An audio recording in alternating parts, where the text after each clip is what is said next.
Yeah. You talk about Common, man. Electric Circus. Yeah. I want you to talk about New Wave because I swore that was a Stereolab. Like I thought you know what I'm saying? I got the credit, so I thought it was just so dope how you captured their sound. I mean, you like it sounded like a Stereolab joint, but you captured it perfectly, man. Well, like, that's Ahmir. oh, okay, that was no. I played it, but we had the part that Common was rapping over. That was the whole song. Oh, okay. And we were like, yeah, we're gonna send this to Stereolab. And then you came in the studio and was like, nah, man, it needs a different hook. Yeah, they gotta like knowing. I was always listening to Dots and Loops. Yeah, same here. And then I put Dilla onto it. And so basically, I just went and brought all their CDs and like this is the kind of happy shit they sing to. So you guys gotta find a way to amalgamate that into the song. So because Dilla and him did that track together. So okay. And he walked in and said, we need to change our hook, and then we just created that. But if you can go back to Chicken Grease. So I think we left the studio around 5 a.m. I left because I was, when them two get together, man, they start talking about, and they start geeking out about music. It's like, I love music, but it's I like a Questlove Supreme episode without. I feel like I know this feeling. Finish what you were saying, James. You love music, but what? I love music, but I don't love it like y'all love it. Yeah. So I was like, I'm taking a cab to the hotel. So I get in the cab. I have to walk out to 8th Street at 5 in the morning. Finally got a cab, and I get out in the hotel. And D's Range Rover pulls up with him and Ahmir in it. And they're like, yo. And I was like, what? Because I'm dead tired. Like, get in the back seat.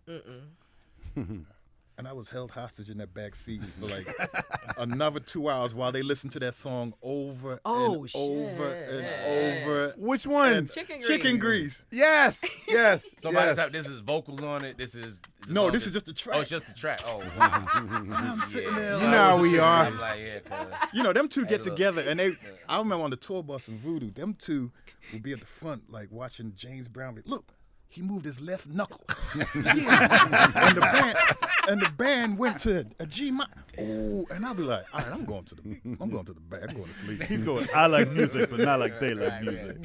Here's the thing, though. I don't know if you remember this, man, but speaking of New Wave, you know that was the last thing that Mary sang on? Really? Wow. The bike accident, right? Yeah. She did her vocals. She went to the studio to do her vocals on that. Bike Ride Home. Oh, I didn't know. Oh, who is this y'all talking about? This is Mary Hansen. Mary Hansen of Stereolab. Oh, okay. They had two vocals, Mary Hansen, Letitia. And Letitia. Okay. And Mary, she died in a biking accident. Oh, wow. Man. I didn't know that was her last record, though. Yeah, me neither. That was, one of her last records. But all I remember was that, like, Dudley had dealt with her hours before, and then as soon as we got to the studio, it was like she passed away. Damn. Man. I have a question. Shut up, Steve. I know. I feel like we haven't done that enough. I know. Yeah, it's time for one. We've heard a lot about Ahmir's relationship with Dilla. What was your, when did you meet him? And this was like Water for Chocolate. You know, Common's like, yo, man, we got to go to Detroit and I'm working with Dilla. And I'd never met Dilla, never seen him. And, of course, I love the music. But in my mind, I'm like, Dilla was 6'8", 300 pounds. The music's so rich. I remember going to the house. High private eye. And they opened the door up, and I'm looking up like, oh. Oh, that's you. What's up, man? Yup. Exactly. Yup. So that day, we wrote literally the same thing kind of happened just instantly. Questions and I forget what else, but Cold-blooded. Oh, the questions. Yeah. Cold-blooded questions. No. Time traveling. doing it? Traveling. Oh, yeah. Not we're doing it. Funky for You. Funky also. for You. Funky for You. Yeah. Wait. All right. Okay. So I mean, I was just a fan.